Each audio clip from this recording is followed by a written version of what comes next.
Let's talk about loneliness. Loneliness is at an all-time She's in my ear. She's living inside of my ear canal.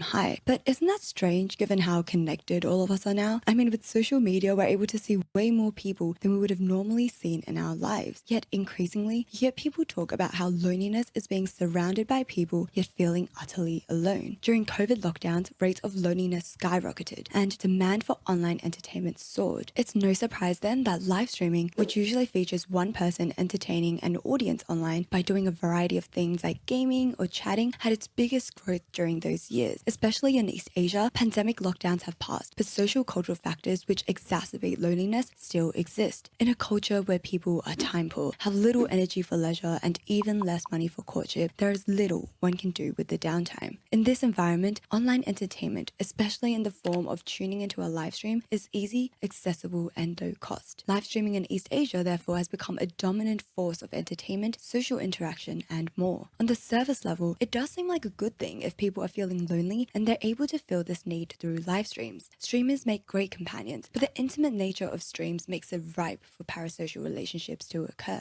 The term parasocial is often talked about with streaming and refers to a one-sided relationship we form with someone who's usually unaware that we as individuals exist. Think celebrities, media figures, and fictional characters. It was first put forward by Horton and Wall in 1956. However, in 2021, Coward and Daniel Jr. expanded on its definition, proposing that live streaming is actually more.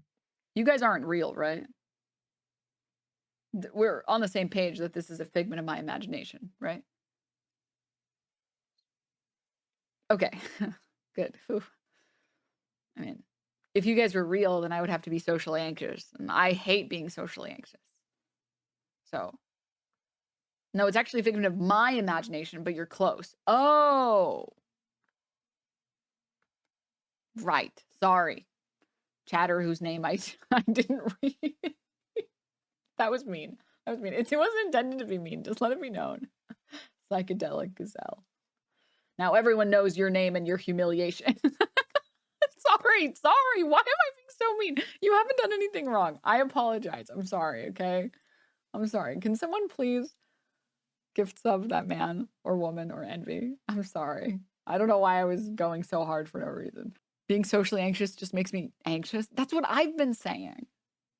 That's what I've been saying this whole time. Uber Eats, stop telling me that you want me to use your app. I'm not using your app. I used it like twice because I had friends over. I'm not going to use your app just to get food for myself. No. I am capable of going outside and getting food. Strawman, thank you so much for the gift of to Psychedelic Gazelle. Thank you. Sorry again, Gazelle. Sorry, that's on me. That's on me. More of a 1.5-way relationship. Streaming is unique in the context of parasocial relationships because you actually have a chance at getting noticed by your favorite streamer. It's still not like a 2-way relationship we have in real life with our friends or family, but it's much more reciprocal than coming out of a movie and Googling someone's entire life history. Given how easy it is for viewers to form attachments with streamers, this is quite a well-known topic within the streaming community. At times, it is cautioned against, and at times, it is exploited. In looking at the different streaming genres today within China, Korea, and Japan, we will see how different the experience can get depending on what need you're trying to satisfy and how parasocial one's attachment is. To start off, we're going to look at China and delve into the murky world of neutral boars, the Chinese word for female streamers. Attractive female streamers flirting and being suggestive with their audiences is most definitely not exclusive to China, but this industry is so popular that it warrants a deeper look. So let's get started with China, into the world of pretty girls, lonely men, and the exploitation of China. Thank God we're not like China. God forbid. them both. Live streaming is popular in the West, but it's had another level in China, and that's the very first thing we need to know. There are 344 million Chinese netizens on streaming platforms. That is more people than the population of any country on earth, other than China itself and India. So how did live streaming get so big? Well, from a social cultural perspective, we already hinted at the intense work and study schedules in East Asia. In big cities, the crushing pace of the never-ending hustle culture leads people to go online for entertainment, being too exhausted to do otherwise. In rural areas and lower tier cities, cities, life may be slower paced, but a lack of entertainment options in real life also result in people going online. The combination of both rural and city populations seeking entertainment online has led to a boom in industries like live streaming. One top executive at a live streaming company states, Chinese people lack companionship, rarely have occasion or places to spend time, money, and energy. And that pretty much summarizes things. Now, live streaming is a Saya. huge industry with many different genres. The one I'm focusing on today is one that is predatory and encourages parasocial behavior. Again, I need to emphasize that this isn't something that's specific to China, but it is a huge industry there. It is on noodle boards, which is the Chinese word for female. I really wish it was easier for me to show. Like, when you pulse up someone's user card for some reason, when it opens in a new tab, it doesn't show you what they were replying to. But LOL, can you imagine watching a stream just because the streamer is really pretty and charming? Followed by yes, I watch Hassan.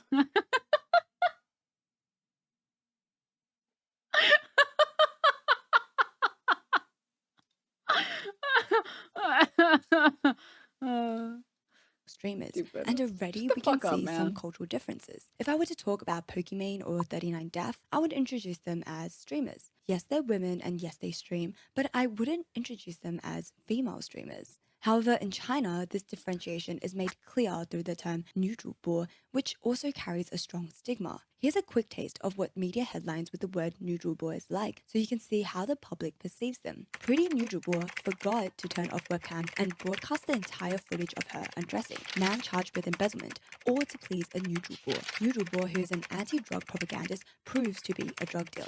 The last one is a tale as old as time. But as we can see, the term neutral bo in Chinese society is very intimately linked to the male gaze and carries some sexual connotations too. Coming back to social cultural factors, there's some specific ones that will help explain the popularity of the infamous neutral bo industry in China. You know what's crazy?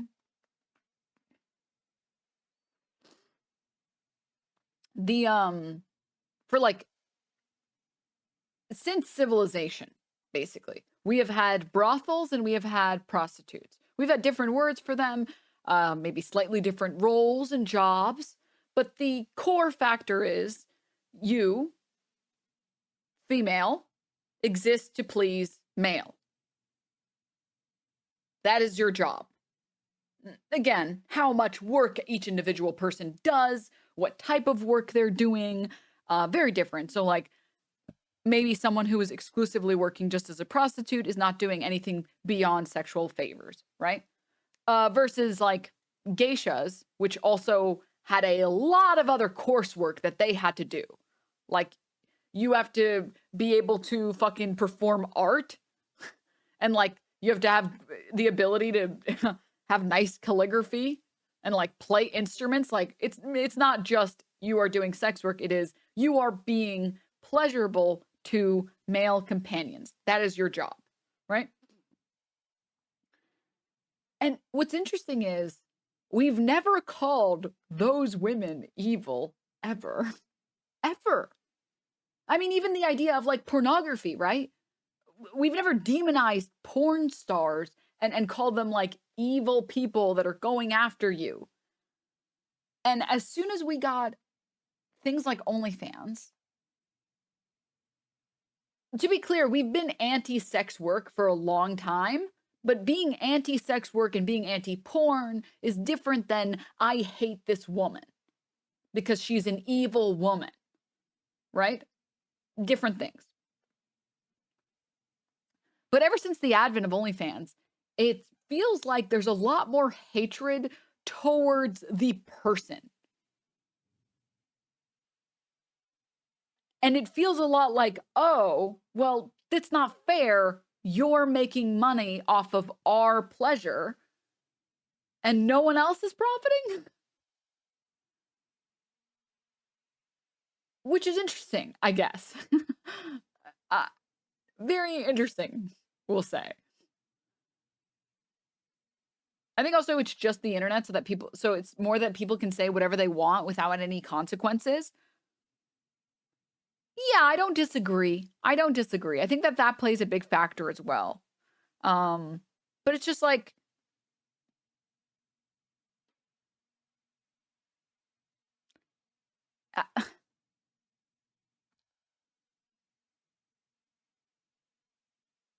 Why can't we criticize the bad actors? Like, for example, a great example.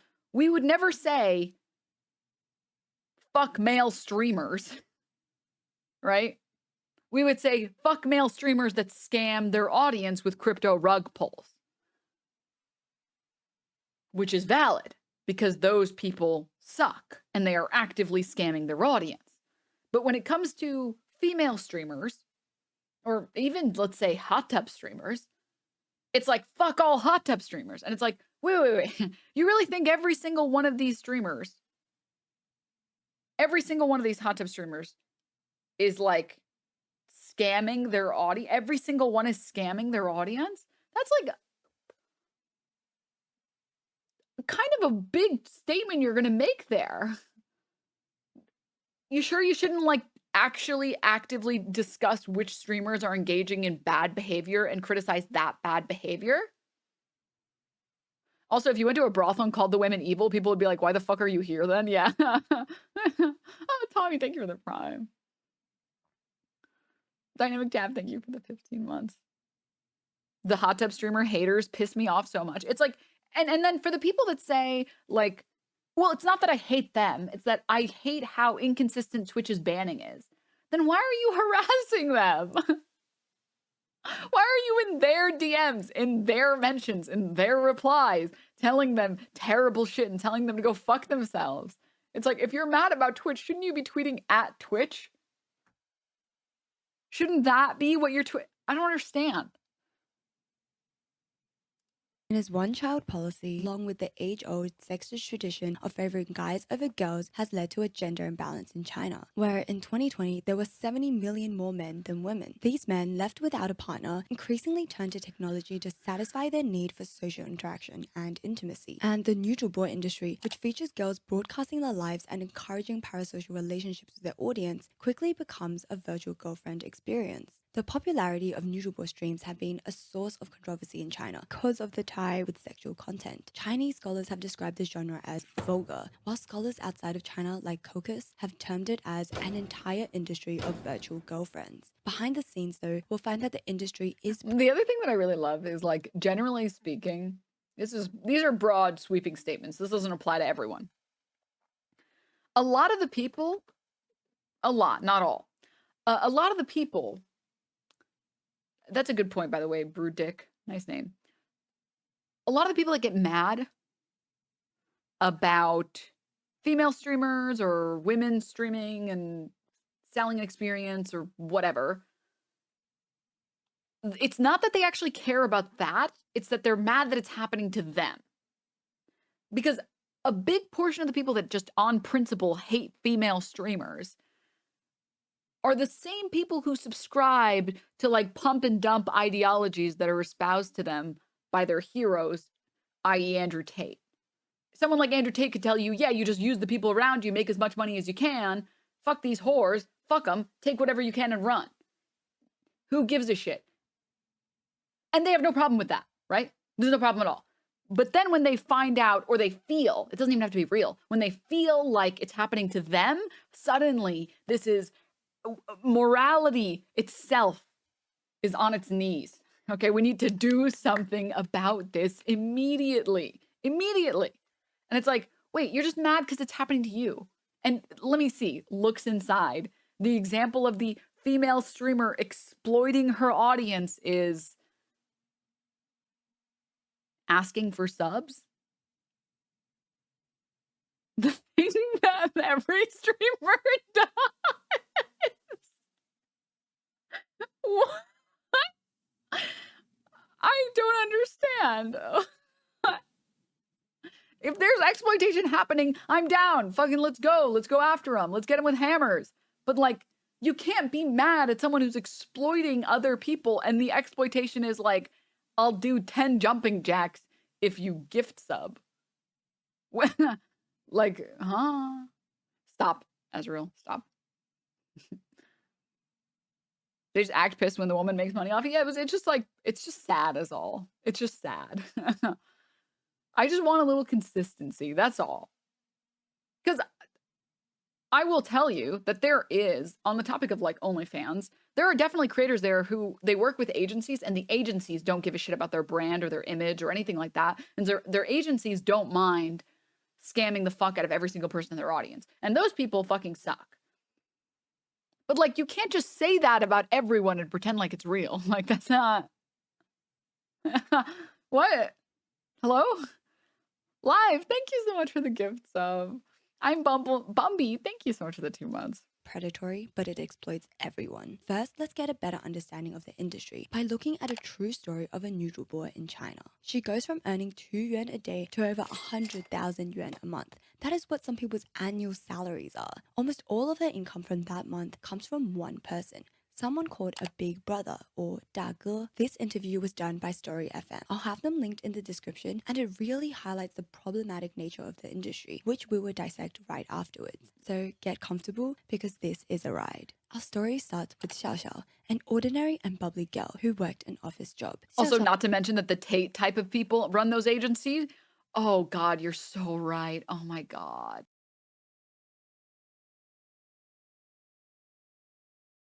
Don't forget the raw jealousy of women making money by being hot when they feel like they can never be that hot. Meanwhile, the women are spending 10 hours a day on diets and exercise and makeup and outfits and other things that go into just being hot. Yeah, this is another thing as well that like people don't recognize. The male and female, but female more so because I think that there's this idea that like women don't have to put any effort in to be hot. They just kind of like are either born hot or they're not. Which is obviously false. But I will tell you, hanging out with people who are objectively just like hot as hell, they don't eat sugar. I was hanging out with my queen, Jenna.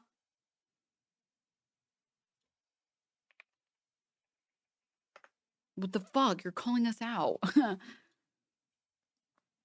And when she stayed over for a weekend, I almost pulled up her whole Instagram page and then I remembered, wait, Twitch will get mad at me. Wait. Twitch will be upset. So let me find a picture that Twitch won't get mad about.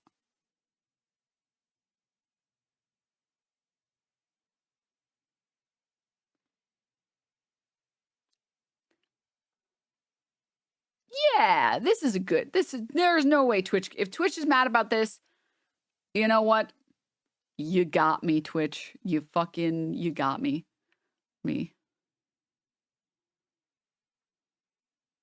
I was hanging out with my queen, Miss Yenna, and she doesn't have sugar. She doesn't eat sugar. We go to get coffee, she's asking for the 0-calorie coffee with artificial sweetener. We go to get brunch or something, she buys the thing that has no sugar in it.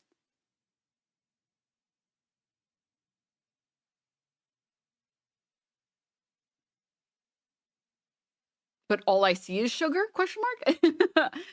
And then obviously having an intense like gym regimen and actually going to the gym like 3-4 days a week. Like she's jacked as fuck. Like she could kill you. Okay? She could easily kill you. I'm sorry to tell you guys this. For anyone. Well, actually, most of you, I'm not sorry. That's probably great for you. Yeah.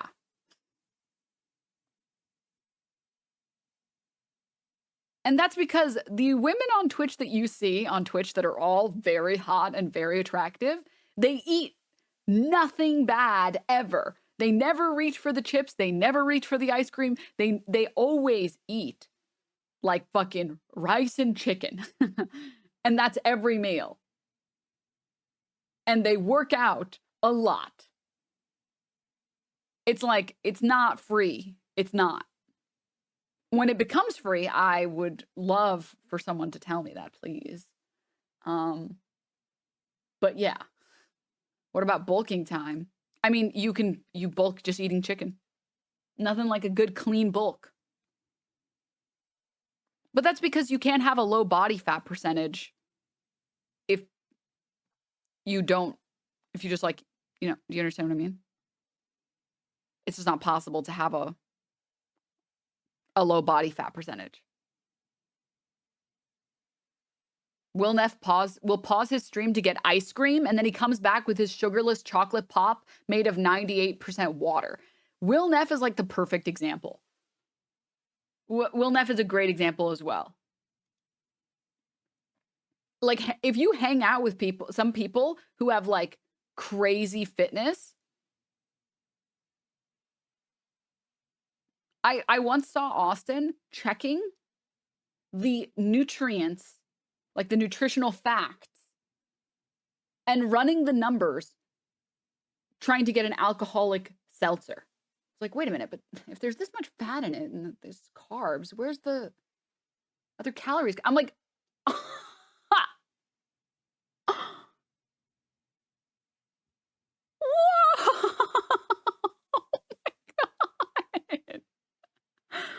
Wake Wilder is the same way. He makes ice cream, but it's protein powder, almond milk, and ice in a blender.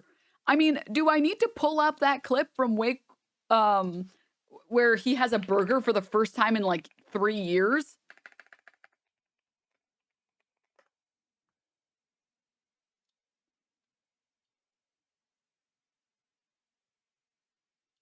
Oh shit, dude! It's like everything is so synthetic. Where does he take the bite? Is it here? Man, chat. Do we force him to? That's the bond. Here, let's do some self-control. Let's start from the beginning. I'm not kidding when I tell you this. I'm experiencing legitimate anxiety. Oh no! No, it's good. I have to confront this. What's wrong? This is a new input, Nick. This is a 1.5 years of dedication I'm giving to you for your content. Chat. We have options here. Do we pressure Wake into eating this food? I'm eating this food. Wake, eat this instead, and then we'll just go home. No, I'm eating your food. Milena hands him a pickle. Hey, we gotta think about this. Before you take that first bite. Man, you are really looking at that fucking burger, dude. Oh my god. Nick, look at this. It's like, if I press this, oil comes out. Oh man. Chat. So like normal people, okay, to be fair, there's no such thing as a normal streamer, so they're all fucked. But normal people, they see a burger and then they just eat the burger. People who have abs, they see the burger and they're like, whoa, the fat content on this is crazy. Oh my God. I can see the grease on it. Okay? All right? Like the whole like, they're born sexy. They don't know what it's like. It's easy for them. It's like, no, they don't fucking, no. The people who look hot very naturally, very rare. Very, very, very rare. They're very rare people in my experience. But anyways, counting macros in every meal is so hard. It's actually insane. Yeah.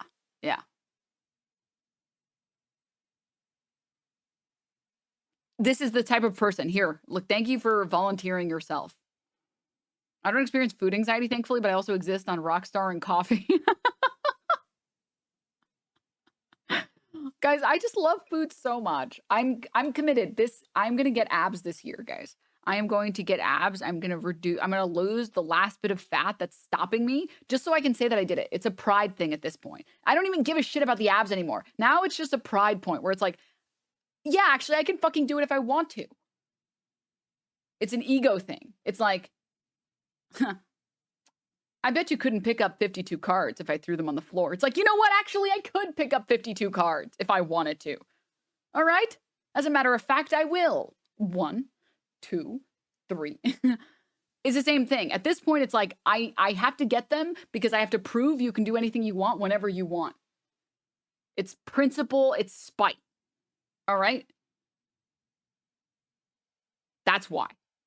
Who are you going to cosplay when you get abs? Hey, Denims, I bet you can't send me $10,000. Okay, I can't because I don't have $10,000 to send you. That one I literally can't, okay?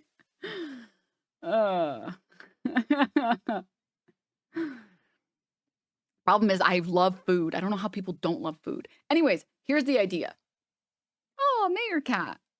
Such foods aren't worth it because the momentary enjoyment doesn't outweigh the effort we put into maintaining our bodies. And frankly, most of those foods are far too salty and sweet. This is how these people think.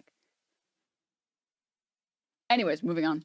Let's watch him eat the burger just so I don't want to like fucking edge you guys and then not even finish the clip. You guys deserve to. Do we force him to? That's the bun. Here, let's do some self-control here. We only take 2 bites. One bite. I can do whatever. Or you That's might what I'm get the gonna do. shits. Yeah. Wait, let me do it. Let me do it first, okay? So here we go. This is Dan's burger. Okay. Chat. Mine is good. It looks really standard. It has pickles and shit. I'm taking this motherfucker off because pickles are gross. What? Yeah, sorry. I feel like you have to. That's like half the burger at Whataburger is like it's mustard and pickles. That's like the Texas style burger. Let me give it a try. Okay. Jesus Christ. Guys, we need to make a change.org petition immediately to cancel Nick. I've seen this clip like 4 times, and how did I never catch that? Being afraid of pickles? What are you, homophobic? Is it because it comes from a cucumber, and cucumbers are phallic, and do you hate gay people? Is that right? Fuck you. Unbelievable. I'm gonna fucking throw up. I can't believe I supported this for this long. You can 4-bite that thing. You know what? That was the most horrifying thing about watching you eat Whataburger at the Super Bowl was like, it wasn't the food selection, it was the speed with which you consumed it that I was like, this is a man who's eaten every meal of his life, or of his adult life, at a keyboard, in between cues. I didn't realize he goes Like, in that was so a lot of hard. fry. Go ahead. All right, Nick.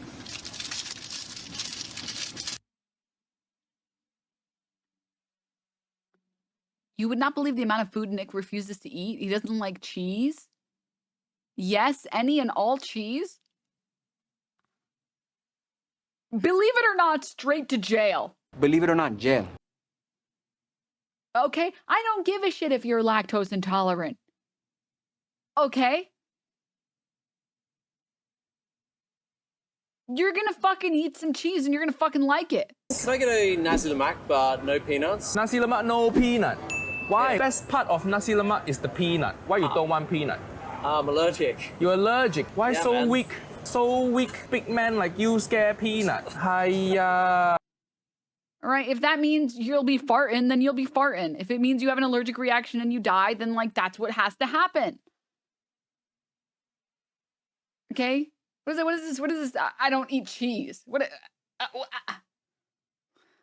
Some of us are autistic, Denims. Grow up.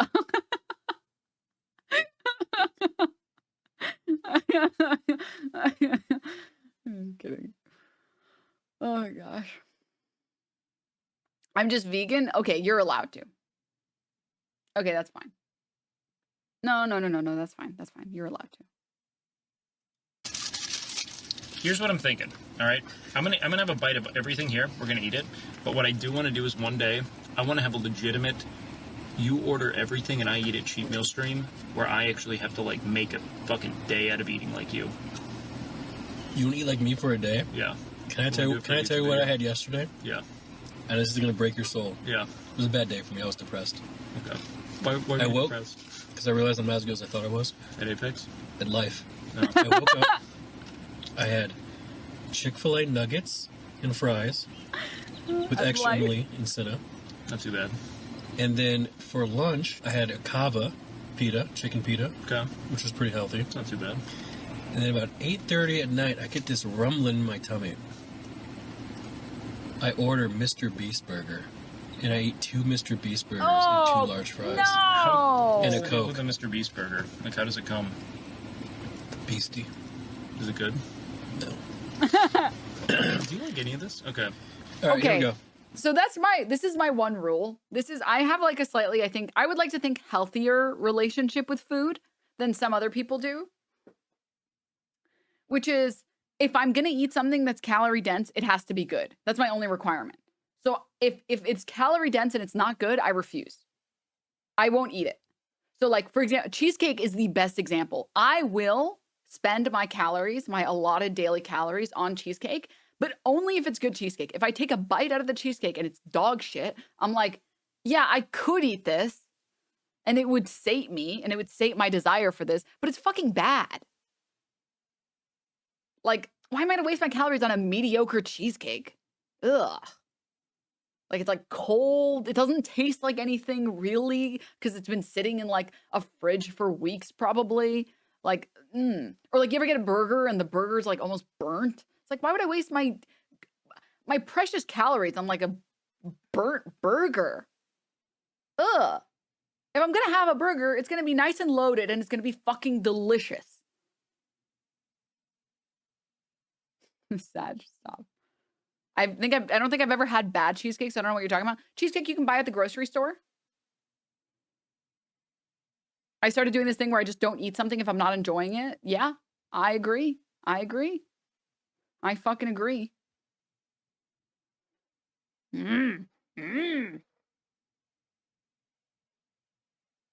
What if I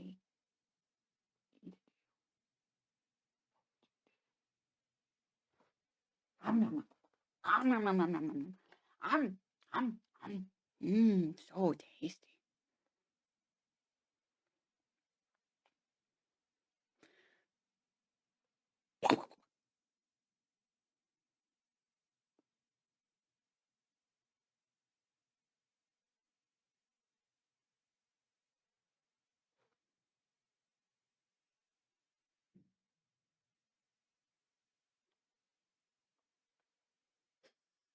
He's just like, what are you doing?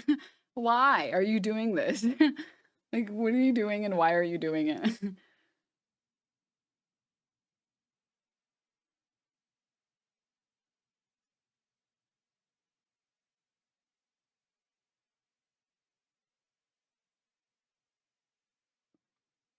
Okay, sorry. I'm spending all my calories on eating cat. No! Attack 100, damage 0. What happens when he eats the burger? Oh my god, have I not played it yet? I'm so sorry. It's time. You guys deserve this. I thought it played. I can't believe I hit you guys so bad. I'm so sorry.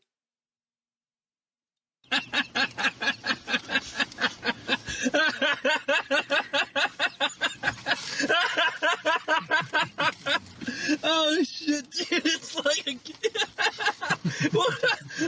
It almost feels like NMP's laughing at me right now. 5 years, he finally tasted again. No way. Wait, go back. I missed it. Sorry. Beastie. Is it good? No. Do you like any of this? Okay. All right, here we go. It's time. All right.